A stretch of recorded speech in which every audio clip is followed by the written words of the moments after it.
Dorival junior অবশ্য নেইমারকে ব্রাজিলের পুনরুত্থানের লড়াইয়ে গুরুত্বপূর্ণ খেলোয়াড় হিসেবেই বিবেচনা করেছেন। সেই সঙ্গে আল হিলালে খেলা নেইমারের ইনজুরি নিয়ে আশার বাণীও শুনিয়েছেন। সিবিএফ আশাবাদী শিগগিরই ফুটবলে ফিরবেন নেইমার। ইনজুরি থেকে দ্রুতই সেরে উঠছেন ব্রাজিলের ইতিহাসের সর্বোচ্চ গোলদাতা। সামনের মাসগুলোয় ব্রাজিলের বিশ্বকাপ যাচাই পর্ব পাড়ি দেওয়ার পথে নেইমার গুরুত্বপূর্ণ অবদান রাখবেন বলে আশাবাদী তারা। ESPN এর দাবি অনুযায়ী সেপ্টেম্বরের ফিফার আন্তর্জাতিক সূচির সময় নেইমারকে দলে না পাওয়া গেলেও অক্টোবরে বিশ্বকাপ বাছাই পর্বের লড়াইয়ে নেইমারকে ব্রাজিল জাতীয় দলে দেখা যেতে পারে।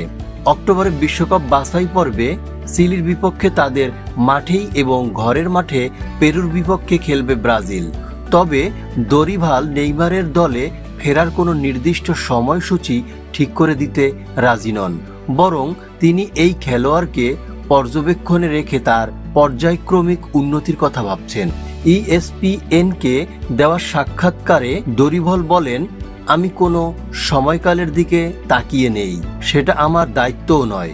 তবে তাকে নিবিড়ভাবে পর্যবেক্ষণ করা হচ্ছে এবং উন্নতি করছে। জটিল ইনজুরি, লোকজন যতটা সহজ ভাবে ঠিক ততটা নয়। তার যতটা সম্ভব সতর্ক থাকতে হবে এবং আমার মনে হয় তার ফেরা নিয়ে তাড়াহুড়ো করা ঠিক হবে না। সে যেন নিজেকে শক্তিশালী করে তোলার জন্য আরেকটু বেশি অপেক্ষা করে। আমি সেটাই করতাম।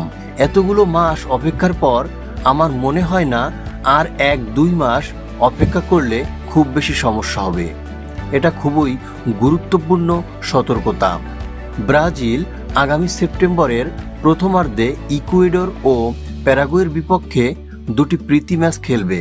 এরপর অক্টোবরে বিশ্বকাপ বাছাই পর্বে চিলি এবং পেরুর বিপক্ষে মাঠে নামবে দরিভালের শিষ্যরা।